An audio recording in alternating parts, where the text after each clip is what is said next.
اعوذ باللہ من الشیطان الرجیم بسم اللہ الرحمن الرحیم رب اشرح لی صدری ویسر لی امری واحلل عقدۃ من لسانی یفقہوا قولی۔ منتخب احادیث، علم و ذکر، احادیث نبوی صلی اللہ علیہ وسلم۔ حضرت زہیر نمیری رضی اللہ تعالی عنہ روایت کرتے ہیں کہ ہم ایک رات رسول اللہ صلی اللہ علیہ وسلم کے ساتھ نکلے تو ہمارا گزر ایک شخص کے پاس سے ہوا جو بہت عاجزی کے ساتھ دعا میں لگا ہوا تھا۔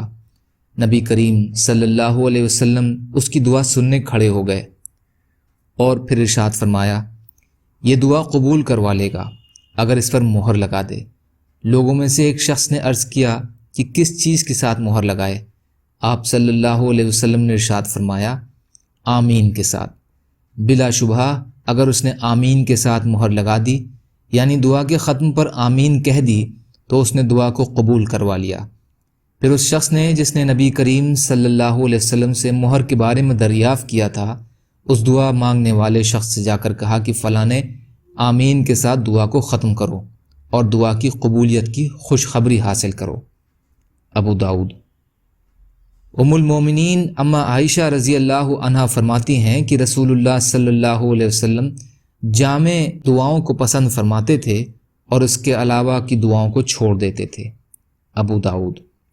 فائدہ: جامع دعا سے وہ مراد ہے جس میں الفاظ مختصر ہوں اور مفہوم میں وسعت ہو، یا یہ وہ دعا مراد ہے جس میں دنیا اور آخرت کی بھلائی کو مانگا گیا ہو، یا وہ دعا مراد ہے جس میں تمام مومنین کو شامل کیا گیا ہو، جیسے رسول کریم صلی اللہ علیہ وسلم سے اکثر یہ جامع دعا منقول ہے، ربنا آتنا فی الدنیا حسنۃ وفی الآخرۃ حسنۃ وقنا عذاب النار۔ بذل المجہود۔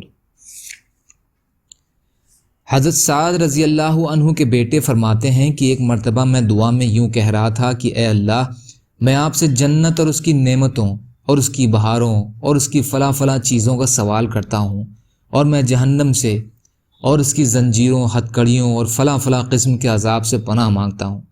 میرے والد سعد رضی اللہ عنہ نے یہ سنا تو ارشاد فرمایا، میرے پیارے بیٹے، میں نے رسول کریم صلی اللہ علیہ وسلم کو یہ ارشاد فرماتے ہوئے سنا کہ ان قریب ایسے لوگ ہوں گے جو دعا میں مبالغے سے کام لیا کریں گے۔ تم ان لوگوں میں شامل ہونے سے بچو۔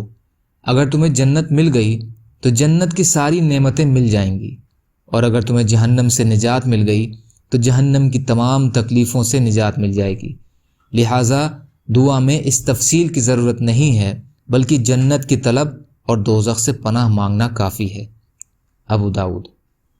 حضرت جابر رضی اللہ تعالی عنہ فرماتے ہیں کہ میں نے نبی کریم صلی اللہ علیہ وسلم کو یہ ارشاد فرماتے ہوئے سنا، ہر رات میں ایک گھڑی ایسی ہوتی ہے کہ مسلمان بندہ اس میں دنیا اور آخرت کی جو خیر مانگتا ہے اللہ تعالیٰ اسے ضرور عطا فرماتے ہیں۔ مسلم شریف۔ یا اللہ ہم سب کو کہنے سننے سے زیادہ عمل کی توفیق عطا فرما۔ یا اللہ جو مظلوم ہیں ان کی مدد فرما، ہم سب کو اپنی استطاعت کے بقدر اپنا حق ادا کرنے والا بنا۔ یا اللہ رحم کا، کرم کا، عافیت کا معاملہ فرما۔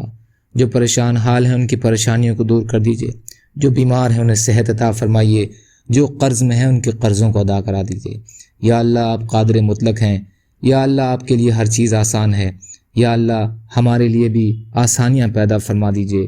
یا اللہ ہر خیر کی چیز میں برکت عطا فرمائیے۔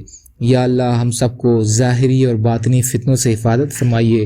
یا اللہ آپ جیسا بہتر سمجھیں ویسے ہماری حفاظت فرمائیں۔